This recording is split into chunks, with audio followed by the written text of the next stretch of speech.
Hello दोस्तों, बहनी दीदी हरे सबसे राधे राधे। और हम सुशीला लोकगीत एक चुटकुल्ले लेके आए हूँ बहन हरे। अगर पसंद लगी तो ज़रूर सबके सब्सक्राइब करा भैया हरे बहन हरे।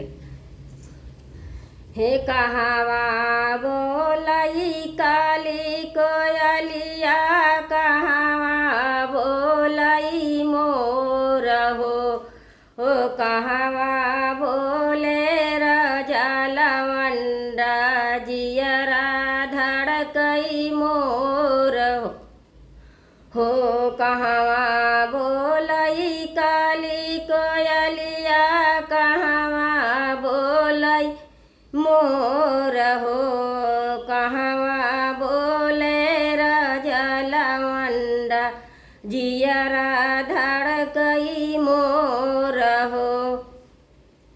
बनवा बोलई काली कोयलिया, द्वारे बोलई मोर हो घरवा बोले राजा लवंडा, जियरा धड़कई मोर हो।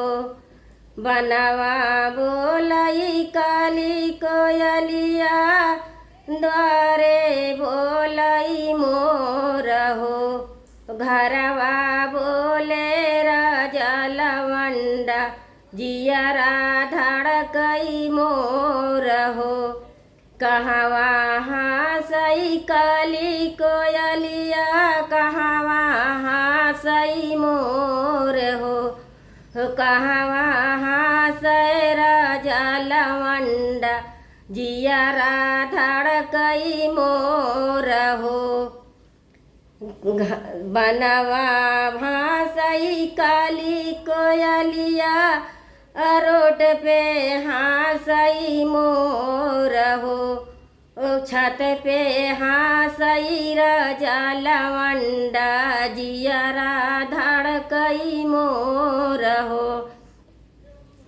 बनवा हासई काली कोयलिया, रोड पे हासई मोर हो छत पे हासई राजा लवंडा, जियरा धड़कई मोर हो। हे कहवा सोवई काली कोयलिया, कहवा सोवई मोर हो कहवा सोवई राजा लवंडा, जियरा धड़कई मोर हो। बनवा सोवई काली कोयलिया, द्वारे न सोवई मोर हो से जिया सोवै राजा लवंडा, जियरा धड़कई मोर हो। वन में सोवई काली कोयलिया, द्वारे सोवई मोर हो से जिया सोवई राजा लवंडा, जियरा धड़कई मोर हो।